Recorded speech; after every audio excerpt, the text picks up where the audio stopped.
पैसे और पावर की इस जंग में डॉलर की गिरती वैल्यू और चीन का बढ़ता रसूख अब साफ नजर आने लगा है। स्ट्रेट ऑफ हॉर्मूज की लहरें अब अमेरिका के हाथ से फिसल रही हैं, क्योंकि चीन ने साफ कर दिया है कि उसकी सप्लाई लाइन को कोई ब्लॉक नहीं कर सकता है। ऐसे में दुनिया भर के वो मुल्क जिनकी इकोनॉमी मिडिल ईस्ट के तेल पर टिकी है, वो देख रहे हैं कि अब सिक्योरिटी की गारंटी अमेरिका नहीं बल्कि चीन दे रहा है। 21 अप्रैल की डेडलाइन से पहले ये हालात बताते हैं कि जंग अब ईरान बनाम इजराइल नहीं बल्कि पुराने सुपर पावर बनाम नए वर्ल्ड ऑर्डर की हो चुकी है, जिसमें अमेरिका फिलहाल बैकफुट पर नजर आ रहा है।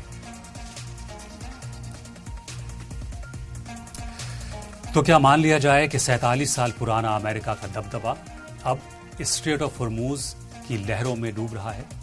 रिच स्टारी चीनी टैंकर ने अमेरिकी नाकेबंदी की धज्जियां उड़ाकर यह साबित कर दिया है कि बीजिंग के लिए यह रास्ता बंद नहीं है। अमेरिका दो राह पर खड़ा है। इजराइल ने ट्रंप को कहीं का नहीं छोड़ा।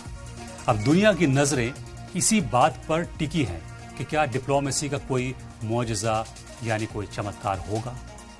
अगर नहीं तो याद रखिए, ये जंग सिर्फ हथियारों की नहीं होगी। ये जंग डॉलर बनाम युआन और रूबल की होगी। ये जंग पुराने सुपर पावर बनाम नए वर्ल्ड ऑर्डर की होगी।